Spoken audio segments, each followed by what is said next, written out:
ចិនដាក់ទណ្ឌកម្មក្រុមហ៊ុនអាមេរិកចំនួន10ជុំវិញបញ្ជីខ្មៅរបស់មន្ទីរបញ្ចកោណនៅថ្ងៃច័ន្ទទី22ខែមិថុនានេះទីក្រុងប៉េកាំងបានប្រកាសពីការដាក់វិធានការគ្រប់គ្រងការនាំចេញលើក្រុមហ៊ុនអាមេរិកចំនួន10ក្នុងវិស័យការពារជាតិនិងរ៉ែកម្រឆ្លើយតបការកត់ឈ្មោះក្រុមហ៊ុនចិនចូលបញ្ជីខ្មៅរបស់សហរដ្ឋអាមេរិកហើយថែមទាំងបានដាក់បម្រាមលទ្ធកម្មសាធារណៈចំពោះក្រុមហ៊ុនអាមេរិករាប់សិបផ្សេងទៀតការចេញចំណាត់ការខាងលើនេះគឺមួយខែបន្ទាប់ពីប្រធានាធិបតីអាមេរិកលោកដូណាល់ត្រាំបានទៅបំពេញទស្សនកិច្ចនៅប្រទេសចិនដើម្បីព្យាយាមស្ដារស្ថិរភាពទំនាក់ទំនងឡើងវិញប៉ុន្តែក្រោយទស្សនកិច្ចនោះទីក្រុងវ៉ាស៊ីនតោនក៏បានបញ្ចេញបញ្ជីខ្មៅមួយមានឈ្មោះក្រុមហ៊ុនចិនសរុបរហូតដល់80រាប់ទាំងបុតសម្ព័ន្ធរបស់ពួកគេដែលត្រូវអាមេរិកអះអាងថាបានជួយគាំទ្រយោធាចិនជាហេតុនាំឲ្យទីក្រុងប៉េកាំងប្រតិកម្មភ្លាមនាពេលនោះថា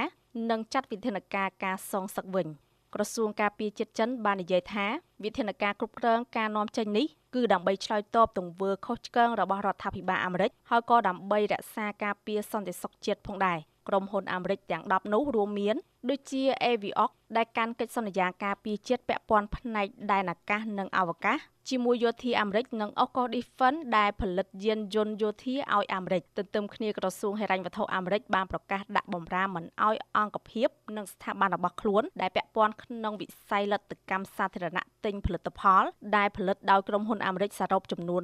46ក្នុងនោះរួមមានទាំង Lockheed Martin, Raytheon និងផ្នែកការពារជាតិរបស់ Boeing ប៉ុន្តែក្រុមហ៊ុនដែលមានការវិនិយោគរបស់អាមេរិកនៅក្នុងប្រទេសចិនគឺត្រូវបានលើកលែងសូមជម្រាបថាក្នុងបញ្ជីខ្មៅថ្មីរបស់សហរដ្ឋអាមេរិកគេឃើញក្រុមហ៊ុនបច្ចេកវិទ្យាយក្សចិនដូចជា Alibaba និង Baidu ត្រូវបានដាក់បញ្ចូលរួមជាមួយក្រុមហ៊ុនផលិតរថយន្តអគ្គិសនី BYD នេះបើតាមការផ្សាយរបស់ទីភ្នាក់ងារសារព័ត៌មាន AFP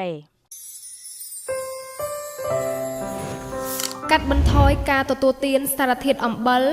ឲ្យបានតិចជាង5ក្រាមក្នុងមួយថ្ងៃឬប្រហែល1ស្លាបព្រាកាហ្វេមានន័យថា